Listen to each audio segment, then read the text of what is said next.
Hi, and welcome to this week's look at the major news stories that have affected the market so far. I'm going to start by taking a look at the market reaction to the ECB decision, that's the European Central Bank. A surprise increase of 25 basis points to an interest rate of 4.5%. Most people expected it to remain the same. I don't think there's any getting away from that. But it's interesting to see what they're saying behind the figures. Now, according to the report released Thursday by the ECB, they have said that inflation continues to decline, but it will remain too high for too long. They gave some forecasts for inflation. So the average inflation forecast for 2023 is 5.6%. It's 3.2% for 2024 and 2.1% for 2025. Now, there was an upwards revision on the figures for 23 and 24, mainly due to the energy price increases that we've been seeing. They also gave the growth forecast, looking at 0.7% in 2023, 1% in 2024 and 1.5% in 2025. Now, importantly, the ECB noted that interest rates have reached levels that, and I paraphrase slightly, given long enough, will make a significant contribution to the timely return of inflation to the target. Now, that would sort of indicate now they're at a level they are comfortable leaving interest rates at.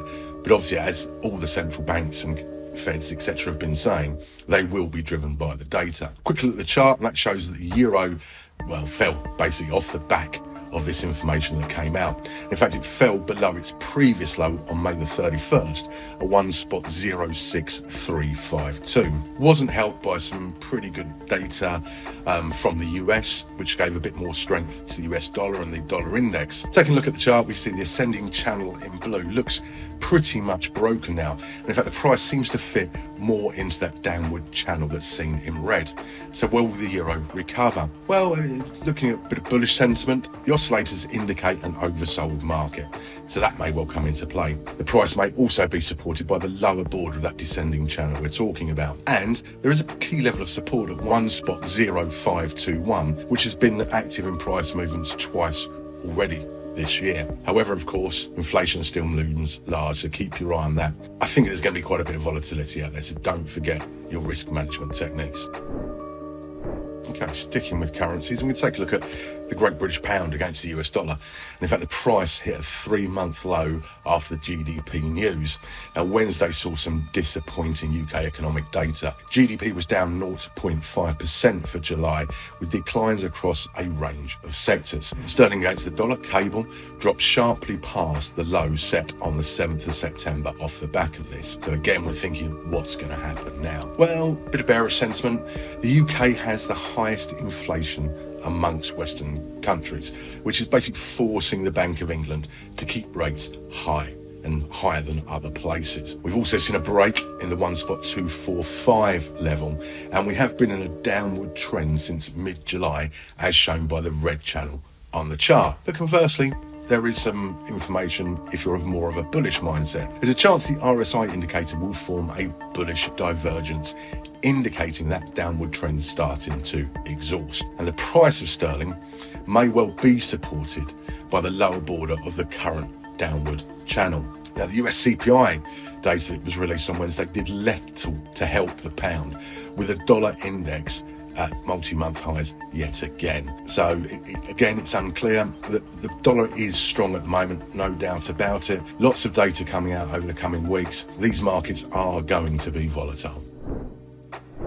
Okay, now we're going to change focus and have a look towards the commodity markets, and the gold price seems to be eyeing a recovery whilst crude oil is surging. Start with gold. Gold seems to have started a recovery wave from the $1,900 per troy ounce zone. It's broken through a major bearish trend line, with resistance appearing near $1,908 on the hourly chart. The RSI is back above 50. Now, if it continues to move up, we're going to see resistance around $1,915, that's $15, and then at $1,924. In fact, on that level, the Fib retracement from the swing high low, 76.4%, sits at $1,925. So we can see that 1924, 1925 area of price action could be quite important. I mean, if that's broken, then we could see it head up to $1,950. What if it comes back slightly? Well, there is downside support, and we're looking around $1,900 for that downside support. If we go through there, then we're looking at $1,888, and further down at $1,8 $81.65. Looking quite strong at the moment, so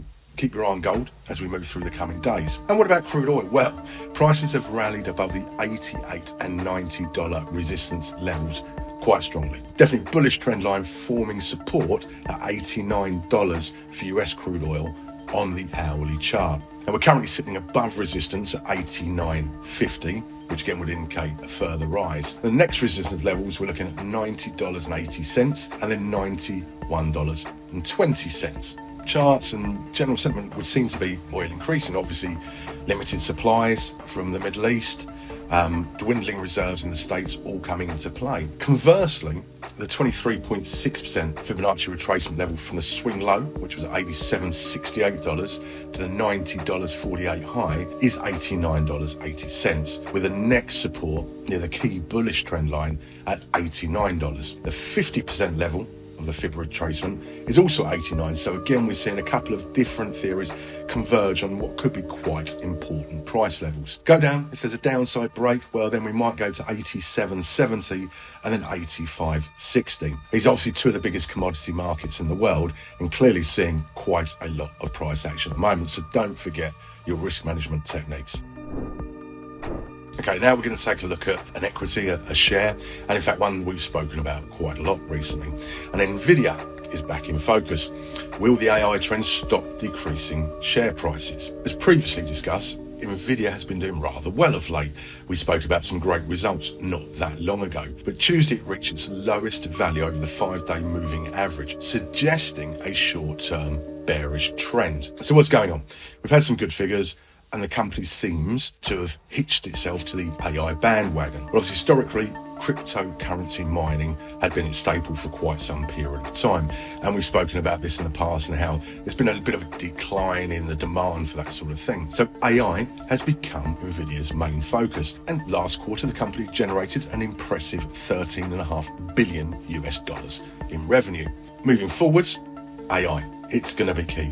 Gaming and NVIDIA have always gone hand in hand, but now AI is also playing a pivotal role enhancing quality and realism in games, and NVIDIA is positioning itself very well.